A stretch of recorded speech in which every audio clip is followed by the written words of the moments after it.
What if we did a web series where we are traveling and we show people the fun places and we just like interview locals? Very like Anthony Bourdain style. Okay. What was that show called that he had? Places Unknown, Travelers Unknown, Parts Unknown. Parts Unknown. Yeah, or No Reservations. No Reservations was the one that I was thinking of. Yeah.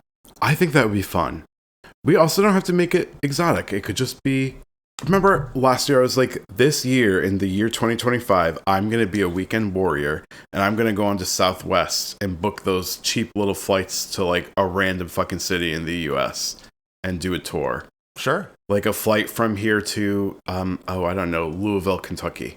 Or a flight from here to Indianapolis. I'm imagining you like interview somebody on the streets of Indianapolis and you're like, hey, what's your favorite like Mexican place around here? And they like very strongly recommend some restaurant. And then you go and you trash it in your review. 100%. That's 100% what we'll do. Okay. I like that. Want to do it? Why don't we table this idea? Okay.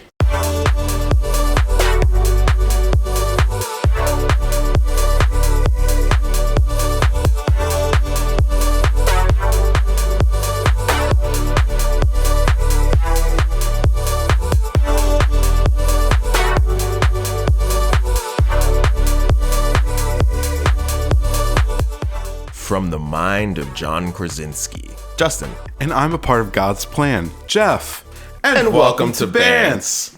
Geoff, you successfully convinced me to come to Connecticut for a Halloween party. And aren't you glad you did? So happy to be back recording in person in your beautiful home once again. Beautiful home. I'm glad to have you here. The Halloween party was so fun. It was. Why don't we talk about costumes? Because I don't think we have explicitly talked about those costumes yet. The costumes were so great. Actually, I have to say, I feel like everybody came to the party on their A game. Yeah, it was a good selection of costumes. Some of my favorites from others were Oompa Loompa from Willy Wonka. Yeah, can we go into a little sidebar about that? Let's, please. Okay. So there was a woman at the party who I know, our friend Nikki. Mm-hmm. Although I will say I did not recognize her in the costume, so I didn't know it was Nikki from like behind because she was wearing a wig. But I saw her costume from afar, and I was like, oh, I bet this is the stoned Oompa Loompa from the AI Willy Wonka experience. Like, I bet this is. I was like, that's such a great costume. And I was standing next to our friend Catherine, and Catherine was like, I don't think she's like that. I don't think anybody knows what that is. And I was like, people know what the AI Willy Wonka experience. 100%. And I was like, I bet you money that is the Willy Wonka AI experience and not just like a regular Oompa Loompa. And she was like, okay, I'll take that bet. So then I went over and introduced myself and I was like, hey, I'm Justin. And then she was like, I'm Nikki. We know each other, which was embarrassing thing number one. And I was like, oh yeah, I do know who you are. And then, and then I was like, are you like the Willy Wonka AI experience Oompa Loompa? And she was like, I'm just an Oompa Loompa. Damn. How much money did you lose? $10. Wait, I feel like there were several bets that occurred that night. And weren't you part of two of them at least? Well, this was a related thing. So after this happened with Nikki, I was saying like, damn, this always happens to me. Like I'm either like over-interpreting people's costumes or like nobody knows what my costume is because it's too niche or whatever. So then Nikki and I, because Nikki did not recognize what my costume was. And I was a Droog from A Clockwork Orange, which is the Kubrick film from the 70s. Sure. Which I feel like is a very iconic film and fit, but many people did not know. Yeah. So Nikki was like, okay, do you think there's more or less people that know what your costume is at this party? So then we started tallying how many people knew what I was and how many people did not know what I was. I didn't know about this bet. Well, this one wasn't a bet per se because we didn't put any money on it. No money was on it. It was a conversation. It was a conversation. So how many? At a certain point in the night, I stopped counting, but it was like... Because you were losing so badly. It was about 50-50. Okay. I think most people... That's pretty good. Most people who didn't know what my costume was probably just didn't talk to me, or like didn't bring up my costume. They were just like, I don't want to seem like a fool and not know what this is.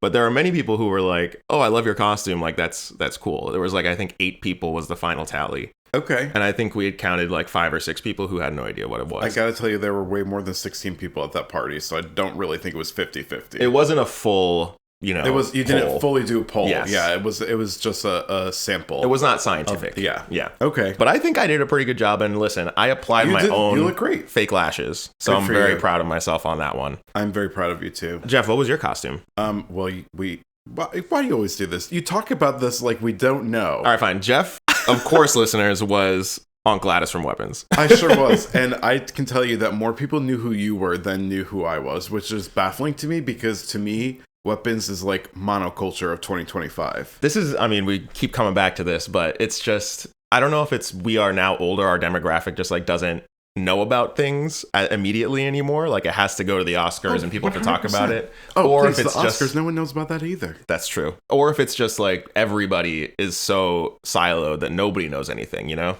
I feel like the youths must know about Aunt Gladys. I have seen several great Aunt Gladys costumes on TikTok. Okay. And it is definitely younger people seem to know about it. And it's crazy to me because we're not that old, but it's like our friends just are like, I don't watch anything. I don't know anything. I never see media. People have like stupid shit like families, careers. Kids? Boo. Get the fuck out of here. This is crazy. No, I think it's just like when you get to our age, we start to see a bit of a divide. It's like, I think, what's the stat? It's like the average age that people stop listening to new music is like 27 or something like that. What? On average. No way. Right? For real? Mm-hmm. This actually makes sense because I was thinking about when I was in elementary school, I was like an office helper sometimes for like the school aide. Yeah. Mm-hmm. You know, they just like help out with stuff.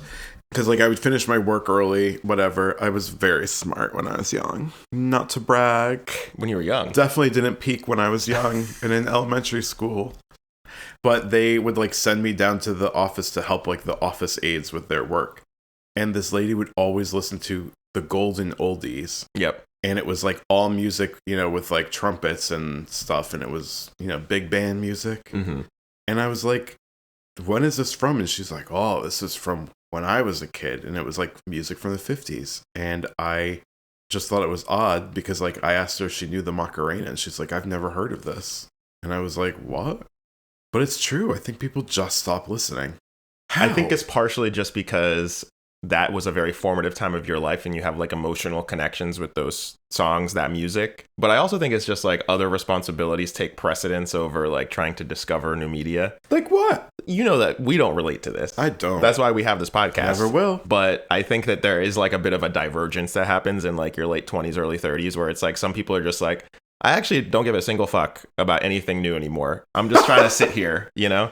It's the Taylor Everyone's like, I'm tired. Yeah, exactly. I don't want someone in my house. I don't have the energy to discover new things. I'd rather just like what I like. That's sad to me. And it also feels like giving up. I think that if, you know... It's a spectrum of giving up, I think. Mm-hmm. Sure. And that's tough. I feel like I enjoy the novelty of new media, and I feel like I like being on the cutting edge of where culture is and stuff like that. But I also respect that some people want to be hermits, and like I don't think it's giving up. I think it's just like their priorities are in a different place, you know? What is their hermitage? I don't understand. Why is that a priority? My priority is being alone and not knowing what's happening in the world. That's weird to me. I guess I think that could be a misrepresentation of what this demographic of people would say that they're doing. It's more just like they're focusing on themselves, their health, their relationships, often their careers, you know, other things that they're spending their time on, as opposed to like, let me go on like Spotify, Discover Weekly, and figure out what the new good is, you know? I don't know. I think it's so crazy, and I think it's a mental illness. Well, remember, these are people that we're trying to get to. That's our target demo, right? We're explaining the pop culture for people who are maybe a semi-hermitage. I don't know about this. I don't know if that's my demographic. Maybe we got to change the pod up. I don't think these people are my people. Okay, before we have an existential crisis, why don't we talk some more about other Halloween costumes that we liked for the party? Oh, the Louvre heist folks. That was very fun. That was great. Same friend group as Nikki. Yeah. Right. So I was Emma and Brandy. Right. I was observing their costumes from afar, and they had like these hilariously cartoonish like mustaches. And I was like, are they like black and white Mario and Luigi? I was like, who are these? What are these costumes? But then I saw the little like money pouch that they had on their side. And they were wearing a beret. Yes, they were wearing berets, which I thought was very funny. All black and black beret. Yeah. Cartoonish mustaches and the money pouches that had actual costume jewelry in it. I was very impressed. It was a lot of fun. It was funny. And then Emma let me borrow one of the bracelets because I was like, I feel like I need accessories for my Gladys costume. So she put a bracelet on me. It was great. That was fun. Who else had a great costume? Wait, Allie and Sam as the gluten-free rigatoni and the Prego pasta was so funny. Very funny. The Prego pun was great. Allie is pregnant. I'm so dumb. I did not realize that. I just thought that she misspelled Prego. No. I think that was the intent of the costume. Okay. Yeah. I did also enjoy Hannah's costume. Hannah, one of the hosts of the party, she was Steve Irwin. Steve Irwin was great. Truly fantastic wig. Yeah. The wig game was on fleek. Lots of good wigs. I loved it. Lots of good wigs. Anna and Andrew were very fun as Salmon and the Pike Place fishmonger. Right. Yep. My sister showed up as Wednesday Addams, which was cool. Yeah, that was very good. Yeah. What was Jess? She was a Jurassic Park worker. That's right. She had a Jurassic Park uniform. Yeah. Just like a red shirt getting killed by a dinosaur.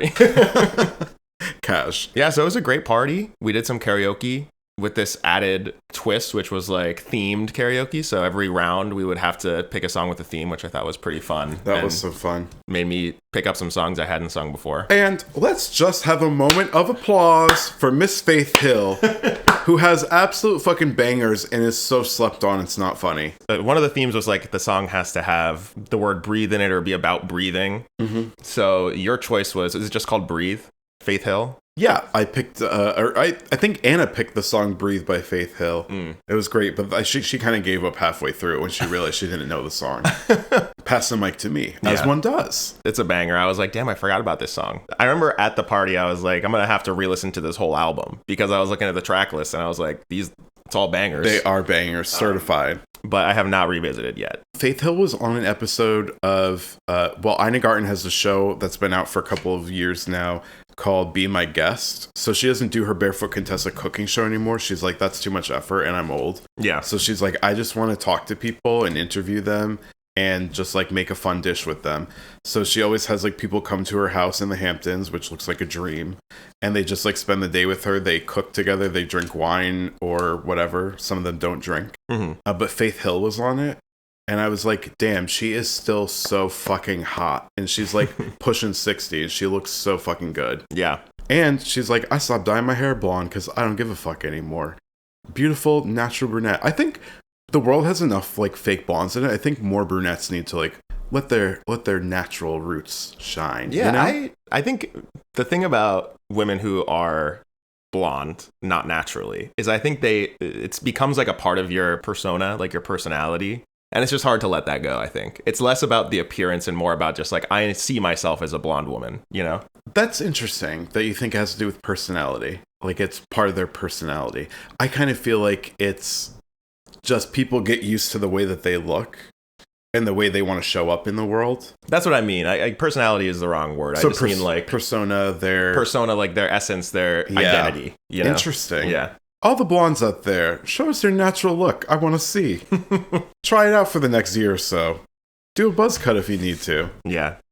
I got a buzz cut. You did get a buzz cut. It's growing fast. Your hair grows fast as hell. Yeah, well, the shorter it is, the faster it grows. Was not inspired by Oscar winner Emma Stone. Although she famously was bald in the film that we'll talk about later this episode, Bugonia. And actually cut her hair off, I'm pretty sure, because I believe like a year and a half ago, she was like rocking a pixie look. That's exactly right. Yeah, she really did shave her head. Wow, good for her. When did they film that movie? It started in July of last year. That's when it began filming. Well, don't listen to me. I don't know anything. We'll talk more about Bugonia in a little bit, but before we do, Jeff, let's get into some hot topics. Jeff, one of our favorite TV series. Yes. I would say one of the hottest TV series in culture at now, this is moment. monoculture. You know what? Why didn't we go as the cast of White Lotus? That could have been great, actually. The issue with that is I think it requires very specific costuming. Yeah. You know, it's not like a iconic fit that if it's a little bit off, it's still like close enough and people will recognize you. That's very true. So I think it would have required like some budget and some true effort on the part of everybody involved, you know? So what if, because we always have to do like a themed party for the night before Thanksgiving, what if we do Cast of White Lotus? That'd be fun. But it can be anybody, pick any character from the White Lotus, any of the seasons. Any 3 seasons, yeah. That's a good theme, actually. I think it could be fun because people have time, and I think within the 3 seasons, there are enough, you know. There's enough variety that you can find somebody that matches your general vibe and aesthetic. Right. And also you can go out on Thanksgiving Eve And it's like you mostly look like a normal person. It's not like you're dressed up in some crazy costume, you know? What did Anna wear last year to the bar? I can't remember. Oh, no, she wore the inflatable unicorn thing here at the Charlie house. the unicorn, right. The Night of 12 Charlie's party. Night of 12 Charlie's. That was so fun. That was a lot of fun. This was brought to my attention recently. I might have brought this up on the pod before. I don't remember if I did or not. But I got together, like, almost a year ago now with friends who I'm actually seeing next weekend, but some friends from college that I usually see like once a year, maybe twice a year. And they were like, you and your friends just like have the most fun parties. They're like, you guys are just like always having a costume party of some kind. And I was like, really? I was like, I don't think that we do that. And then I was going through because I got my, I was trying to link my Apple to my new computer, as we know. And I was looking through all the photos and was like, oh my God, we do have a lot of costume parties. We do like have a tendency, especially sometimes we have multiple Halloween parties with multiple rounds of costumes too. So that's like another thing. But yeah, we do. I think another interesting thing about the Halloween party this weekend is that there were a few people who just showed up with like out a costume or like the barest surface level costume of all time. Name him. Well, there was one guy whose name I'm forgetting, but he was a new acquaintance at this party. And I think it might have been one of Anna's friends from her program or from work. I'm not sure. But he was just wearing like a colored shirt that had a print that was like Halloween cereals. Oh. Which was not really a costume. It's just kind of like a Halloween themed shirt. But it is festive. It's festive, Festive encouraged. Could be worse. Costumes and festive attire encouraged. Could be worse, Definitely. But that's kind of what I'm talking about. I think that like once you get to a certain stage, especially like, I can say this because I'm a straight man, especially straight men, they're just like, I'm not doing all that. Oh my God, they're the people who are like, I'm not doing all that new music. Yeah. I'm going to watch the same movies I've always watched. Time to watch Jurassic Park for the 30th time. Time to watch, I don't know, what else did people watch? A lot. The White Lotus. Should we return to our main theme? Sure. Our main topic here? Let's talk about that. Yeah, so season 4 of The White Lotus is in pre-production. And Variety has reported that the new season is going to be set in France, specifically the French Riviera and Paris. Oh, that's interesting because they were saying about doing something that was not tropical. And I would argue that the French Riviera is somewhat tropical. Subtropical, one might say. Yeah. Palm trees, Palme d'Or, of course. Of course. The Cannes Film Festival. That's right. I'm excited for that because I've always wanted to go to the French Riviera. And no one wants to go with me. And I won't go alone because that's a very sad place to go alone. It'd be like going to Hawaii alone. No one's doing that. That place is built for couples, Sure. I don't know that much about this region of France, to be honest with you. So I'm not like, I feel like the region of Italy that the second season was set in has like a lot of like cultural points that I'm like, okay, I'm familiar with these, like Catholic guilt, et cetera, et cetera. Of course. I'm curious to know like what the overarching theme of the French season will be, based on the locations they chose. That is a very good question. I don't know very much about it either, culturally. But what about this idea? What if we did a web series where we are traveling and we show people the fun places and we just like interview locals? Very like Anthony Bourdain style. Okay. What was that show called that he had? Places Unknown, Travelers Unknown? Parts Unknown. Parts Unknown. Yeah, or No Reservations. No Reservations was the one that I was thinking of. Yeah. I think that would be fun. We also don't have to make it exotic. It could just be... Remember last year I was like, this year, in the year 2025, I'm going to be a weekend warrior, and I'm going to go on to Southwest and book those cheap little flights to like a random fucking city in the US and do a tour. Sure. Like a flight from here to, I don't know, Louisville, Kentucky. Or a flight from here to Indianapolis. I'm imagining you like interview somebody on the streets of Indianapolis and you're like, hey, what's your favorite like Mexican place around here? And they like very strongly recommend some restaurant. And then you go and you trash it in your review. 100%. That's 100% what we'll do. Okay. I like that. Want to do it? Why don't we table this idea? Okay. This sounds like a no. This sounds like a no. Another interesting thing about season 4 of The White Lotus.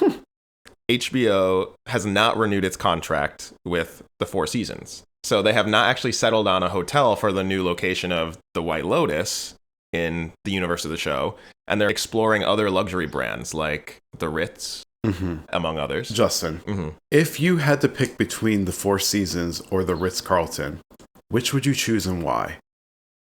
You might be overestimating my luxury brand knowledge here. I think I have some brand loyalty to the Four Seasons, probably because of the White Lotus. Yeah. The Ritz sounds a little bit more, I mean, the name alone, it sounds a little bit more like glitzy, ritzy, glamorous, a little bit more like gaudy than the Four Seasons to me. But I actually don't know. Like, I wouldn't even know what the differences are between the two chains. Okay, well, I have to tell you, I have never stayed in many luxury hotels. Mm-hmm. I know that's a shock because I'm extremely high class. Mm-hmm. But I did one night get, you know the app Hotel Tonight? No. You've never heard of it? This is like the last emergency hotel situation. 100%. Yeah. I love Hotel Tonight. Hotel Tonight, if you're interested, sponsor. Because I love your product. I really do. I used to use it a lot when I traveled. bantspod@gmail.com. That's exactly right. Please reach out at Hotel Tonight.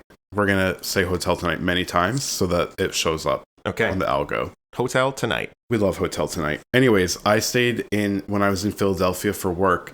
My reservation got screwed up. Not my assistant's fault. And I was like, no big deal. I have this app that I have just heard about and I haven't used it yet, but I'll try it out and see if I can find something. Mm-hmm. Guess how much I paid for a night in the Philadelphia Ritz? One night? One night. $150? Well, I thought you were going to think it was more expensive. It was actually $192. Okay. I did think it was... I know that it's normally much more expensive, but I thought given the deal, it was going to be like surprisingly cheap. So, yeah, it was surprisingly cheap. It was like 8:30. My flight landed. My hotel thing was all screwed up. And it was actually for like the next night. And I was only there for an overnight. So I was like, I'll try Hotel Tonight and see what I can do. Because the hotel that I was staying in, which normally I stay at Marriott's because they're consistent and they're what? Clean. And what? They also have the Bible in every room. And you know I'm very religious, so I've got to read the Bible before bed. But I said, I will try this out. I had a lovely stay. Mm-hmm. The staff could not have been kinder. They acted like I was the Sultan coming to stay in Philadelphia. Yeah. They were like, what can we send to your room? You've just gotten in. You haven't had time to eat. Can we send you a meal? And I was like, sure, like I'll just look through the thing and order. And they're like, just tell us what you'd like and we can send it up. And I was like, do you just have like a blue cheese burger? That's what I really wanted. And they're like, we'll send it up. I got into my room, did my check for bed bugs like I always do. That shit the person was knocking at my door like 10 minutes after I put my bags down with my hot fries and crispy as fuck. And my blue cheese burger, Justin. Wow. I said, I'm living the life of luxury. I could get used to this shit. I think I was just talking to a couple of friends in DC, Joe and Krista, shout out. And shout out, Joe and Krista. They had just come back from a trip to Thailand, actually. And they stayed for a couple of days at a luxury resort as well. And they were saying that, like, they were given the option to have other people pack their bags for them. Oh, yeah. They were like, this is like a normal luxury thing. I mean, maybe we're just kind of like telling on ourselves how poor we are that we've never experienced this. 100% we are. And that's okay. But I was just like, that is a level of, like, I would feel bad. I'd feel guilty. Well, that's very Ramona on every Housewives trip. She will be like, oh, pack my bags for me. Put this in the closet. Put this in the drawers. She's like a monster. Yeah. And I don't think that I would ever really want someone, unless I was like super busy.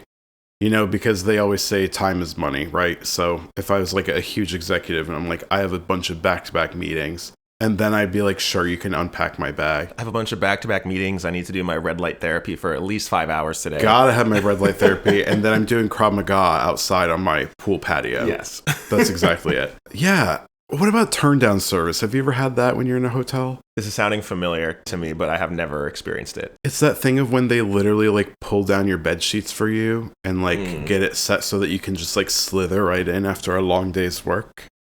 You know? It's just wild to think that there's like a class of people who are just experiencing this on the regular. I know. You know? Can you believe? Wild. It could be me. I was going to say it couldn't be me, but I'm like, actually.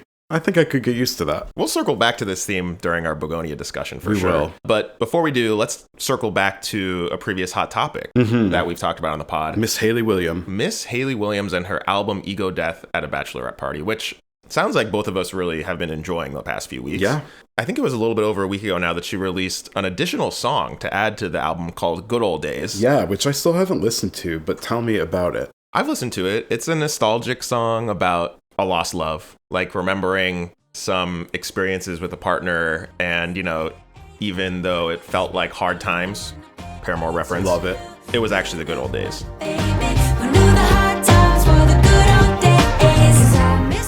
It sounds like wistful, but also celebratory. Yeah.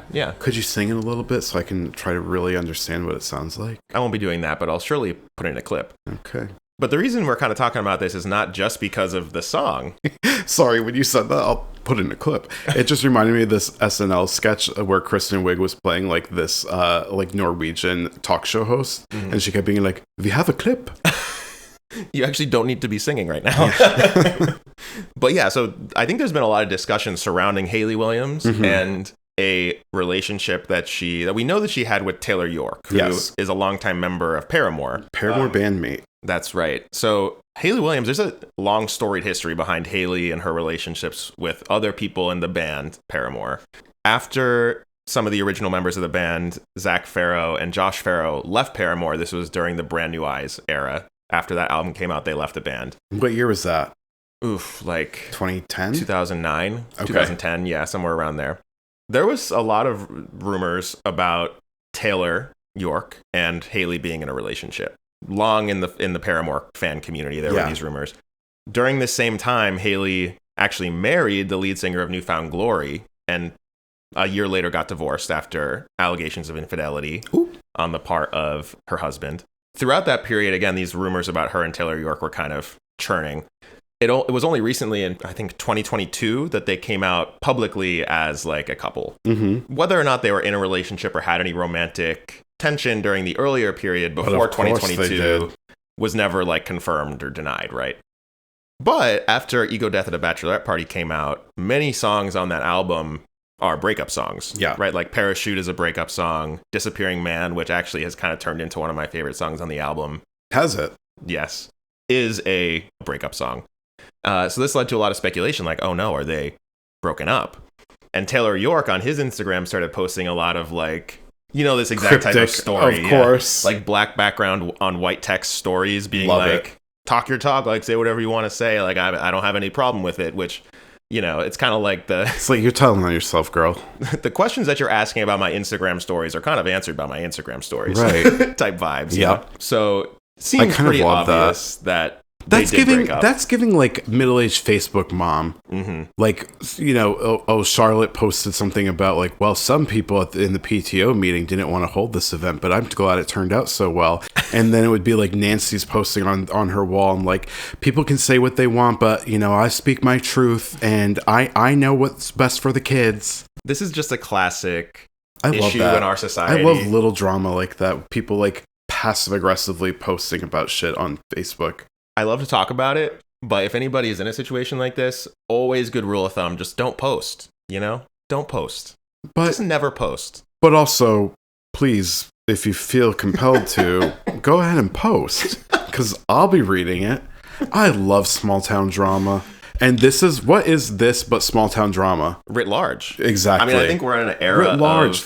What a perfect way to end my sentence. Yeah, I think that this is emblematic of a certain type of fiction or media that is like really popular right now, which is the like dishy like relationship type vibes. And this is what Taylor Swift has been leaning into for so long, right, with her discography. But I think just this last couple of weeks, we've had the Lily Allen album about David Harbour. Listen, largely. I remember how you told me like the other day we were talking about this, and I was like, I haven't listened. Yeah. Oh, it was yesterday when we saw Bugonia. Yep. I listened to like 4 of the tracks today when I was on my way to Starbucks, and I was like, I fucking love this shit.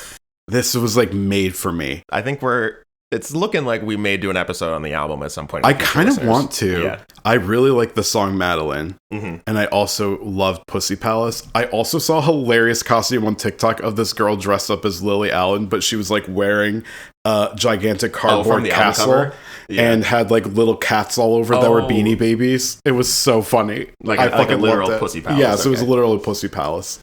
It was so funny. Yeah, so there's like those, obviously the touchstone of Taylor Swift and the more recent Lily Allen album, but also this Hayley Williams album is tapping into that as well. And also every lady you know on Facebook. Yeah. Very much into this. It is interesting that this is like a trend that's happening right now. This has been following Hayley Williams for a long time because she famously dated one of the founding members of the band, Josh Farro, in the very early days of Paramore, Misery Business, was about Josh Farro's then girlfriend, who Hayley was like potentially toxically in a feud with. Yeah. Hayley has since said that that song is kind of like anti-feminist, and she has mixed feelings about it as a song and as a hit that they're known for. But after that, and after Josh then left the band following Brand New Eyes, she actually got a lot of flack from the fan community for, like, you know, Yoko Onoing Paramore, allegedly. Of course. Even though, of course, she's they like... They love to blame the woman. Right. And I think that's why her relationship with Taylor York was kept secret for so long, was she was like, you know, I'm not going to make the same mistake twice and be public about this, you know? Yeah. And then, of course, now that they're seemingly broken up again... There's a lot of questions about the state of Paramore moving forward. What happens to the band? Yeah. We gotta get the band back together, Justin. We gotta. It's just a little bit wild how many twists and turns this saga has undergone, the Paramore saga. Like, I can see a biopic of some kind happening with this band. It's like Fleetwood Mac status, you know? Yes, it's very that. I was gonna say, it's like Stevie Nicks found dead, because Hayley Williams, like, I can do you one better. Hold my beer. Pretty wild. It is wild. By the way, I saw that Fleetwood Mac is like actually finally like retiring for real this time. And they're like on a farewell tour right now, and I want to go. It's probably a great show. I mean, how old is Stevie Nicks now? She's got to be, I think she's 70. Like in her like late 70s. Yeah. For whatever reason, the number 78 is sticking out in my head. She's 77. Wow. That was very good. She looks great. Yeah. She surely does. She sounds great still. It's incredible. Did you see her on SNL last year? I don't remember if you watched that performance. That was the SNL 50 thing? Or was it? I can't remember. It was the 50th year for sure. It was last season, but I can't remember. Oh, by the way, girl, I watched SNL's in a rough spot right now. I feel bad. That means a lot from you. I know. I feel bad. I really want them. It's like, you ever see a friend who's dating someone that you're like, this is really bad? Or they take a job that you're like, this is not going to work out for them. Yeah. And you just watch them slowly like sink into misery. This is kind of like how I'm feeling right now about SNL. Like, I think the people that they have are talented. I just don't think whatever needs to work is actually working right now. That's tough. Anyway, since we're talking about TV here. We love to talk about TV. Let's talk about a little bit of drama between Peacock, Paramount, and Taylor Sheridan. So Taylor Sheridan, Jeff, you have any familiarity with this guy? But of course, I know who he is. Handsome man, white man. Yes, he's probably one of the more influential showrunners in television at the moment. He's the guy who created Yellowstone and all of its spin-off shows. Before that, he was a screenwriter, and he wrote the film Sicario, which was in a lot of ways his breakout. Oh, I remember hearing that name. Yeah, it's one of Denis Villeneuve's earlier films. Did you watch it? Excellent movie. So good. You love it. You love Denis Villeneuve. One of my favorite directors. Send me a vanilla nude. Is that how we say it? No. Taylor Sheridan has been in a bit of a beef with Paramount. Yeah. He obviously is a huge draw for them in terms of finances, because Yellowstone is making shitloads of money, and all of its spinoffs are also making a ton of money. But recently he left Paramount to sign a contract with NBCUniversal, which was a bit of a shakeup in the media space. And this is a little bit counterintuitive, because with Paramount's new ownership, I feel like the whole Western Americana vibes of Taylor Sheridan stuff, we're bringing it back, really melds well with the new Paramount vision. 100%. Moving over to NBC Universal is a little bit counter to that narrative. But you know, I often wonder about this. Even when you're, so like these people are all creatives, right? Yeah. Which historically tend to be more open-minded, more progressive, more liberal in terms of their politics. I often wonder, because we always talk about how like money corrupts absolutely and power corrupts absolutely. I still wonder if there are a couple of good people left who at their core are like, I can't get down with this bullshit. So then they jump ship to like a less bad conglomerate. So I wonder if that's part of what's happening, or if he doesn't want to be boxed in to what you're talking about, into this like world of, we're bringing back the story of America and doing these like Western things and this cowboy and this sort of like Clint Eastwood type vibe. I don't know enough about the Taylor Sheridan shows to be perfectly honest with you. Yeah. Sicario is probably his work that I'm the most familiar with. And that was a very complicated picture of the drug war between, Mexico and the U.S., the cartels and drug enforcement in the U.S. Was it propaganda? I don't think it was, because it was pretty critical of the cops that were doing this drug enforcement stuff. It was more of a both sides are bad type situation. Which they are. Which, that's not my favorite type of movie either. Like, well, both sides have points. That's also not great. Very centrist. But there were also other creatives involved with the making of that film, right? So it wasn't his entire project. Like he did not have complete creative control. With Yellowstone, it seems like he did, and that's kind of why he ousted Kevin Costner. Remember, this is why. I remember? Yeah, this is one of our earliest tops. Horizon. This is why Kevin Costner went off to make his own Western. I guess what I'm trying to say is, I don't know that Taylor Sheridan is like really a left. Yeah, we don't know. Political guy. I was just posing a question, but wondering out loud. I do think it matters a lot to him that he has creative control over his projects. And which with the Ellisons, girl, that ain't happening. Exactly. And there's also been some reporting that Paramount didn't really want to spend too much money on keeping him. Sure. So that might have been part of the reason too. He's like, I'm the reason for half of your business. Yeah. Like, I'm going to go elsewhere if you don't give me a big raise. I'm sure that's exactly it. Is he was like, I'm keeping your entire company afloat. Thank you so much. This is my demand. Yeah. He slipped him a little piece of paper folded across the table. And it's weird because I feel like NBCUniversal and their streaming service Peacock is maybe like the weakest player in the streaming wars at the moment. This is erasure. Justin. Peacock has so much good content on it. It is maybe... Okay. I'm not saying it has bad content. Okay, you're saying in terms of sheer numbers. Yes, in terms of how successful they're being and financially, yeah. I think that you could be right about that. I don't know. But Peacock is... like full of good stuff. Original programming, Bravo. Listen, the Bravo-holics like myself are absolutely keeping that shit alive. They're eating. We're making multiple meals out of it. We're meal prepping for the next few years even. Yeah, I just think like with this environment of consolidation and whoever ends up buying WB, right? Like it does feel like they're going to end up dwarfing Universal, it's wild. But I do have a update on this Taylor Sheridan story. Yes. Which is that even after he signed a contract with NBCUniversal, he then signed a contract back with Paramount to direct a film adaptation of mega blockbuster video game Call of Duty. Yes. We love to talk about video game adaptations on the show. Jeff, what's your opinion about this? Do you think this could be any good? Do you know anything about Call of Duty? Well, I know it's militaristic. I don't really remember what the premise of it is, so tell me. So here's the thing about Call of Duty is that they have been doing yearly installments for the recent past, like over a decade now. They've been putting out a Call of Duty a year. And it's on Xbox, right? It's on everything. Oh, it is. Although I will say recently there was a huge acquisition where Microsoft actually bought the studio that makes Call of Duty, Activision. Oh, smart. So Microsoft now owns Call of Duty, which was a huge get for Smart, Microsoft. But also everything's bad.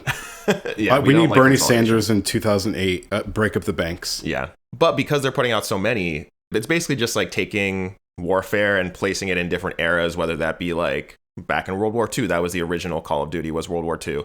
Or more recently in like the Cold War, this is like the Black Ops mini franchise. So they kind of have like different series within the Call of Duty series. Make it 1812. Right. Yeah. And there's even like a sci-fi like future timeline where it's like sci-fi a little bit. There's one where they go to space. So there's like, they've done everything.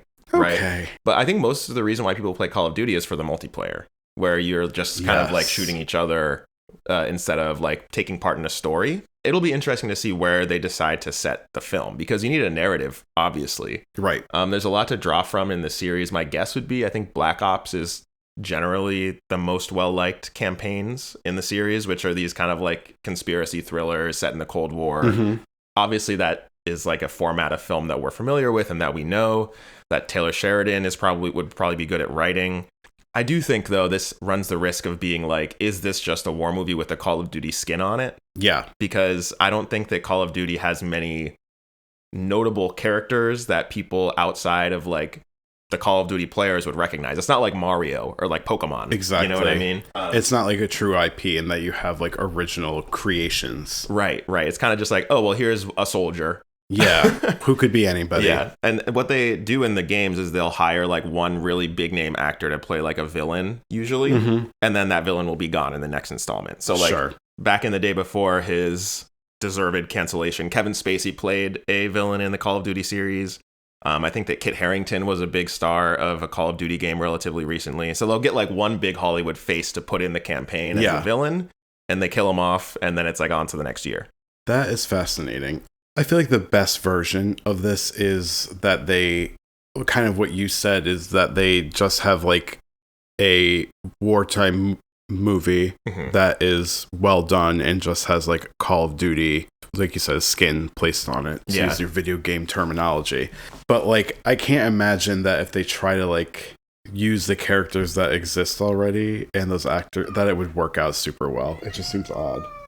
I also don't know what Call of Duty players would be looking for in an adaptation. Yeah, exactly. Because it doesn't seem like there's really much there for them to. It's not like, what was that fucking video game character? Snake. Yeah, Metal Gear Solid. Yeah, they're not like, oh my god, we can't wait for Snake. And who's going to be cast as Snake? It's just kind of odd. I just feel, it's going to be some no-name soldier. And like most people, like the campaigns in Call of Duty are not being like critically evaluated to the level of something like Metal Gear Solid, you know what I mean? Yes. So I think it's more like these are kind of like the popcorn blockbuster equivalent of video games, where people are just tuning in every year to like get the new version of the multiplayer. Yeah, they want to get their fix. Maybe have like a 5 to 8 hour long campaign experience that's more like, again, a theme park ride than it is like an actual like gaming playthrough. Right. Yeah, I don't know. I just can't imagine this is very good. Taylor Sheridan is a honestly great screenwriter. So it's possible that he comes through and writes something that's like meaningful. The other thing is that Call of Duty is a bit of a military propaganda piece. Well, I was just going to say, like, is this the time for that? I mean, like, on the one hand, it's like, I think could be very hot for a certain subsect of the population. But I also feel like a topic like that is so, I don't know. Fraught. Yeah, and I feel like you're immediately like in a 1/4 demographic. Like you're firmly in like white, like middle-aged and conservative guys. Like that's really who's going to see the movie. And like it's fine to target, right? It's fine to be specific, but I'm like, is this the look? We were talking about new Paramount ownership. This is like straight in line with that vision, I think. So that's one point, but also, I mean, Call of Duty is popular, you know, with this group of people. And they shell out $70 a year on these games. You know what I mean? Yeah. Like, I think that they might come out to see the movie if they think that I guess it's just like the draw of the Call of Duty franchise is not the story for most people. Yeah. You know, so I just don't know if Call of Duty players are going to be like, oh, hell yeah, I'm going to see the movie, because they're there to like have fun with their friends online. They're not there to experience a narrative. Yeah. So I guess I just don't see how this can possibly be good given the many reasons we just gave. But you know what? There's one way that I think this could be good, or at least worth watching. That is if they cast Alan Ritchson as Soldier. Interesting. So this is the guy who I think is currently in Reacher, the Amazon show. Is that right? That's exactly right. Yeah. And I have to tell you, that show I would file under good junk. Yeah. Because it is bad and the storytelling is not great, but it is like a fun action show. So if you're like looking for like an action show and that's all you really care about is explosions and bam, bam, beat 'em up style shit, then it's great. And also, Alan Ritchson is just so hot. I mean, he's also just like the biggest guy you've ever seen in your life, right? He's like cartoonishly large. Yeah, he's like 6'3" and probably about, I don't know, 3.5 feet wide at his widest on his shoulders. Like, does not look like a real person. Like, it's like Johnny Bravo come to life. Yeah. But make it hot. He also is like such a sweetheart. Like, I follow him on Instagram and he's always doing like fun charity things and he's always talking about politics. He's very progressive. Yeah. And he also was a contestant on American Idol. I didn't know Way that. back in the day. And he's a very good singer. Wow. I was impressed. I've heard a lot of people talk about that show who I think normally wouldn't be into like slap bang beat 'em up type stuff. And so maybe I'll give it a watch at some point. Slap bang beat 'em up. You know what? I want a movie that is cartoonishly, they have kapow and blam kind of stuff like they did in the old Batman. I mean, like Scott Pilgrim kind of did that. Right. I never watched it. Oh, really? Yeah. Yeah. Great film. It was like a little Hot Topic-y for me at that time. Maybe now that we're out of that era, it would be more palatable to you. Yeah, I think it's kind of underrated, actually, that movie. It's pretty good. Scott Pilgrim Against the World, right? Yeah, I think it's Versus the World. Versus the World. Yep. Was that Michael Cera? Michael Cera. Yes. And a great supporting cast. He's fighting all of his girlfriend's exes. So I think like Brie Larson is in that movie. Oh, yeah. Pretty good cast. Well, let's take a quick break. Look at that. And then we'll move on to talk about the hottest film of this weekend, at least, Bugonia. We'll be right back.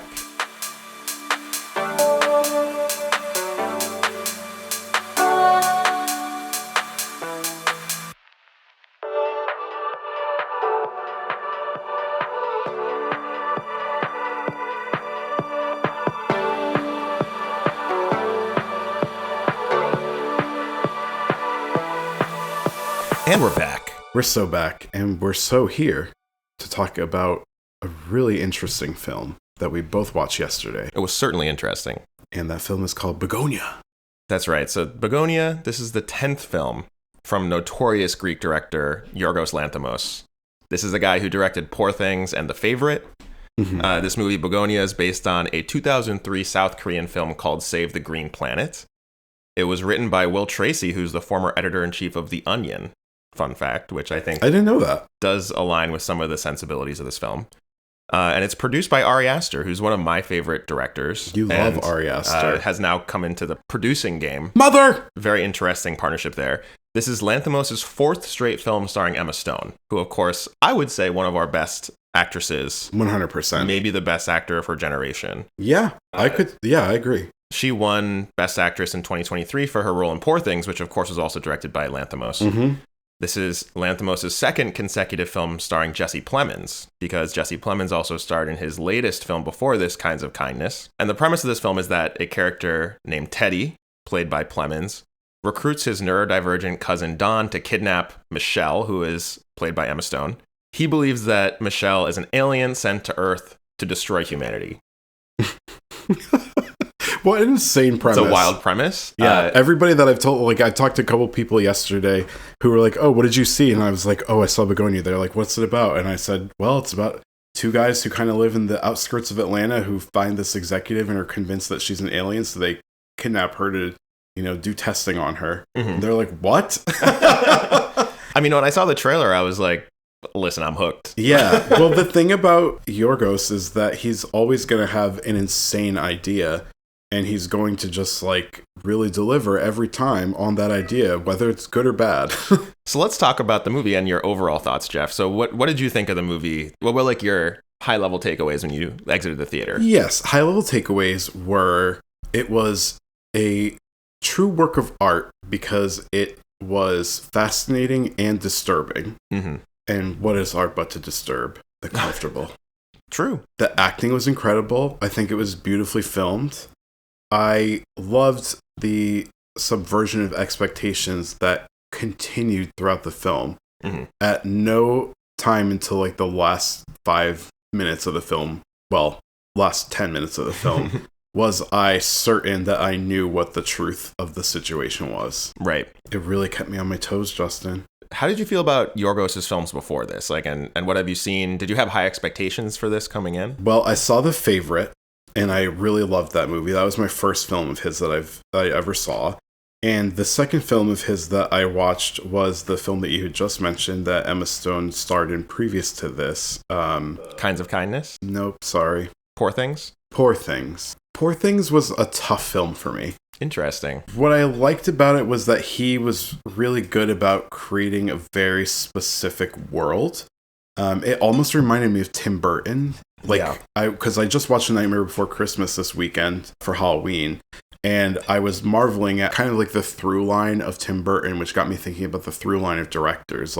You can look at something and immediately know Tim Burton was involved in it because his vision is so specific. And I felt like Poor Things was very specific, but the subject matter to me, the idea of it, I liked a lot more than the execution, and it was because it made me extremely uncomfortable. I mean, I guess Yorgos also has a similar through line, which is that production value in his films are always very so high.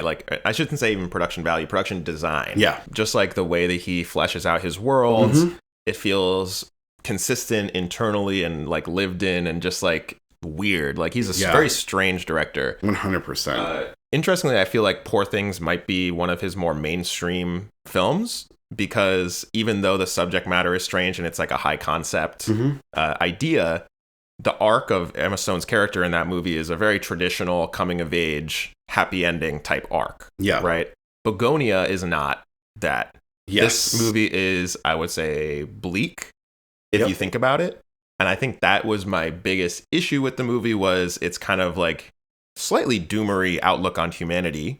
But that being said, it makes good points thematically. I think this movie is about conspiratorial thinking and the price of digging for the truth at all costs. Yeah, I also think that the movie is not, okay, so we know that the premise is that they think that this CEO is an alien with malintents. Right. I agree with you that in part it's about conspiratorial thinking, but I also think that this movie, along the same vein, is really about isolation. Yeah. And the way that conspiratorial thinking can get you down these rabbit holes, but also can get you feeling like this desperation and this true sense of like solitude and aloneness and not having any kind of connectivity to others. Yeah, I agree with that. Yeah, there's been a wave of films that are kind of about this topic this year. I think that Ari Aster's most recent film, actually, Eddington, was very much about this. I didn't like that movie as much. I was going to ask you if you ended up seeing it. I did see it, didn't enjoy it a ton,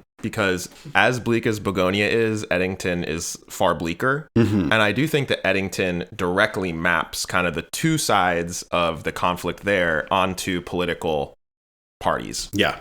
Here in Bugonia, I don't think it maps as neatly to political parties. Yeah. In fact, Jesse Plemons' character explicitly says at some point, I'm not far left, I'm not far right. Like, I've explored those ideologies, and I don't feel like I belong in any of those. Exactly. For that reason, I did find myself a little bit more sold on the worldview that Bugonia was selling. Right, me too. And I think that line of dialogue was instrumental in making us recontextualize what we're thinking, because we are kind of thinking this guy is like probably a far right, or people who don't share our ideologies are like, this guy's Antifa. I mean, at least it shows what the intent of the filmmaker and the screenwriter was. That being said, it's hard not to map certain things about our political spectrum onto these two people, because the CEO character is played by a woman.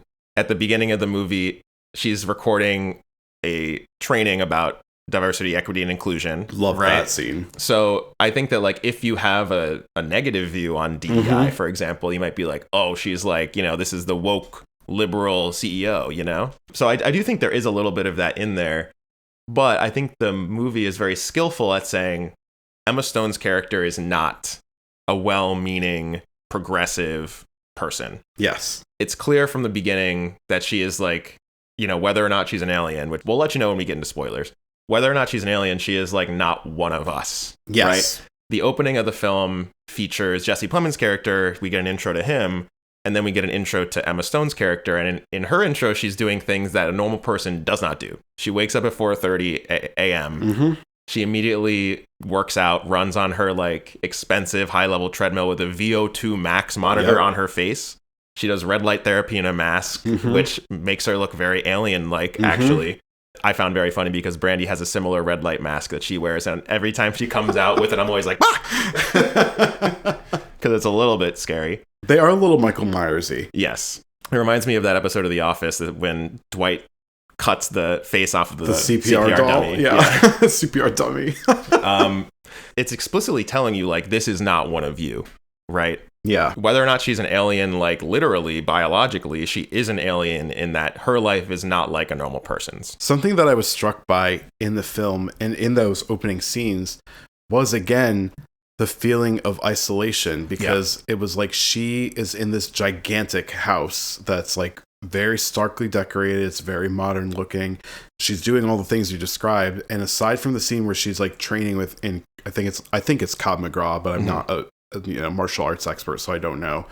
She was completely alone. And even in her yard, which will come into play in a minute when we talk more about the plot of the film, is completely isolated. You can see only in the far distance like the tops of her neighbors' houses, and she's like surrounded by lush landscaping and huge tall fences. Yeah. So it's like the feeling of isolation is interesting because we see it in Teddy and Don's house because they're out in the country and living on their own on a huge area of land. And then she's also like in a very upscale suburban neighborhood, but like has really hermetically sealed herself off from the rest of the world. Completely agree. Yeah. Maybe we can talk a little bit about the introduction that we get to Teddy and Don then, right? Because Teddy is also not portrayed as a sympathetic character at the beginning. I think the first scene that we see him, he's convincing his cousin that aliens are real and that to stay focused, he has to get a progesterone injection to be chemically castrated so that he doesn't have any like sexual desires. Because, Teddy's telling him like, oh, the alien will try to manipulate us by seducing us, basically. Yep. And he's like openly manipulating this guy who is like intellectually disabled. It's like honestly like a red flag, and it's a little bit heinous, and he does other heinous acts throughout the film. So I don't think he's intended to be like a sympathetic portrayal either. No, what's interesting about the leads of this film is that neither of them are particularly good people, and neither of them are particularly like well-intentioned. Yeah.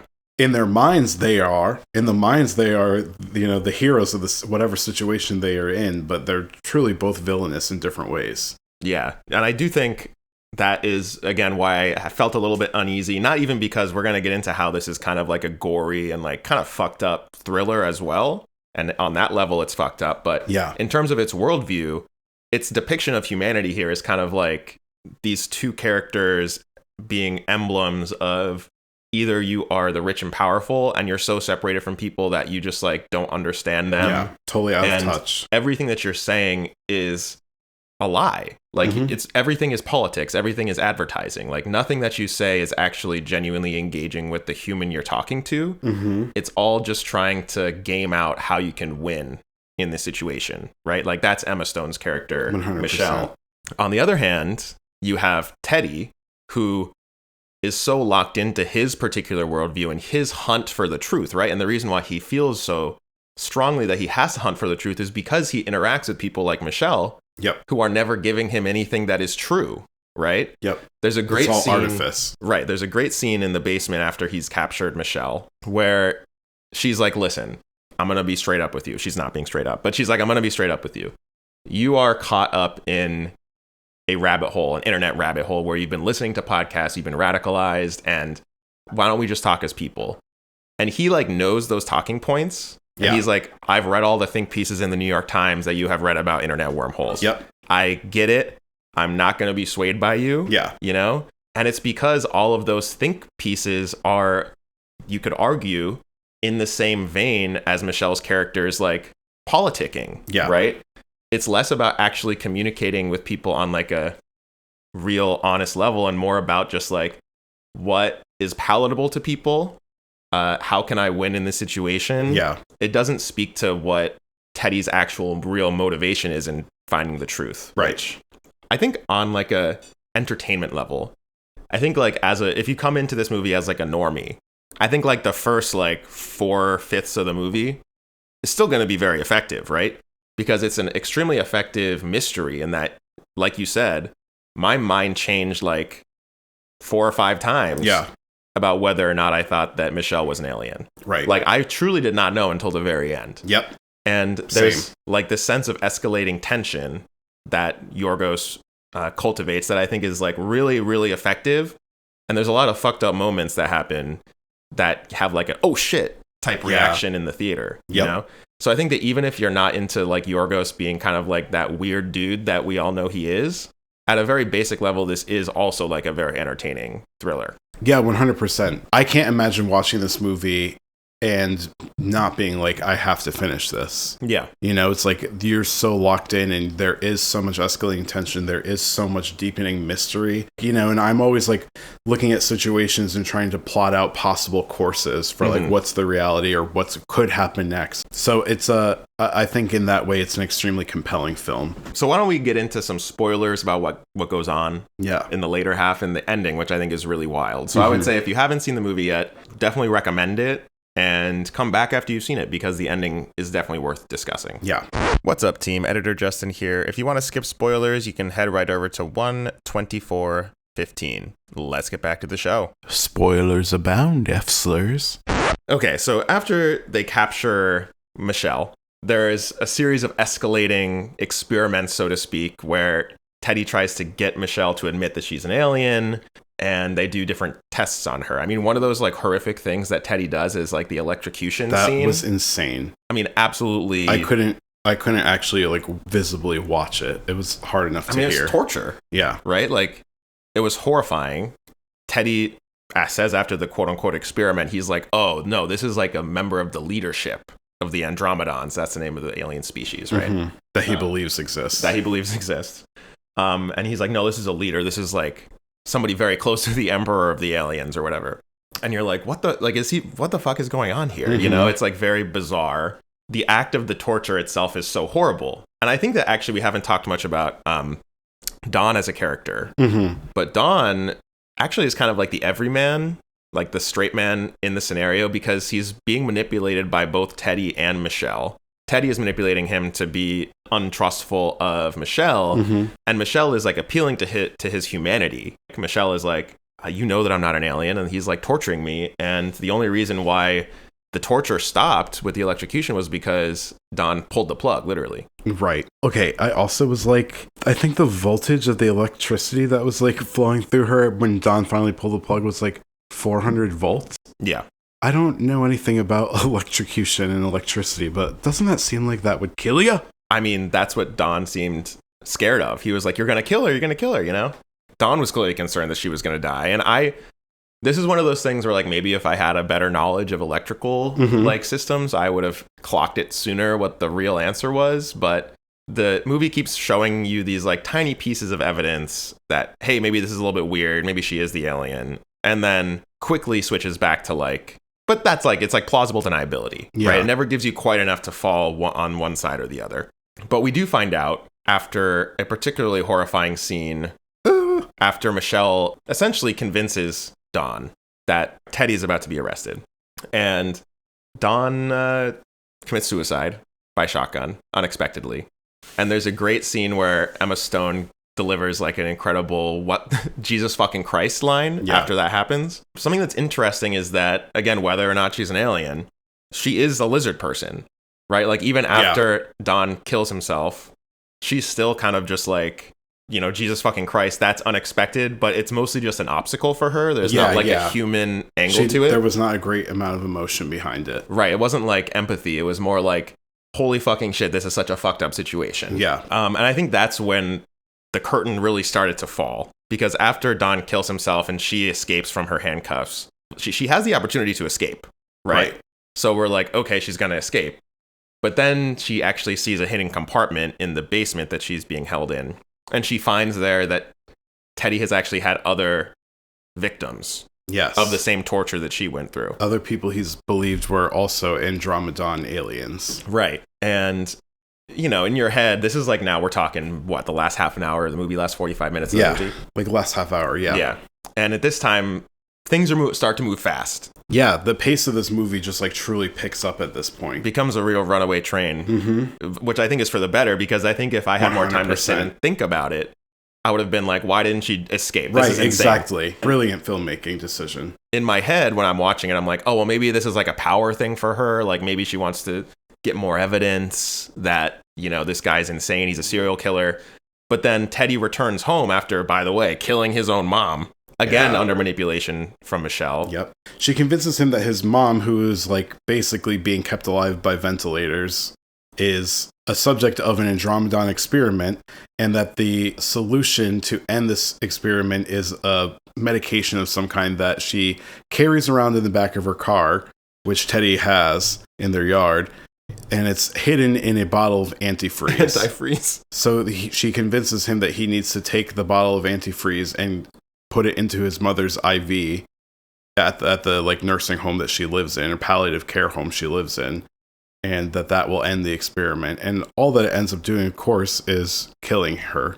Another horrifying scene that I didn't really want to watch. Yeah. When he put the antifreeze into her IV bag, I was like, this is horrible. And like, it's wild because Emma Stone gives such a committed delivery of the like, oh, your mother is a victim of a failed gene therapy. Like, and she gives it with such a straight on, straightforward, authoritative delivery that you're like, holy shit, is this real? Like, is she actually an alien? Right. And then when it turns out that it was just a manipulation for antifreeze, you're like, okay, maybe she just like girl bossed her way into this performance, and like, this is her part of her plan. She's hoping that he would get arrested in the hospital. So you're like, okay, she's not an alien. But then after all this happens, she finds this back room and she stays and she confronts Teddy when he returns home. And she feeds him this whole extended story about how humans were actually created in Andromedon's image. Basically, it's like a creation myth. Yep. And how humans have this selfish gene, right? And that all of these gene experiments, which apparently this is, you know, if you haven't figured it out by now, she actually is an alien. And part of the failed experiment was Teddy's mother being comatose. So it turns out that the experiment actually is true, but the antifreeze stuff is fake, right? And this goes back to the conspiratorial thinking, right? It's like some of the stuff that she's saying is true, some of it's false. If your motive is to manipulate people into doing what you want them to do, even if some of the stuff you're saying is true, even if most of it's true, it's still going to create an attitude of distrust and conspiratorial thinking in the people you're trying to manipulate. Right. And then what ends up happening is a lot of Teddy's assumptions about the Andromedons are wrong, right? He thought that they were on Earth to kill the species. Right.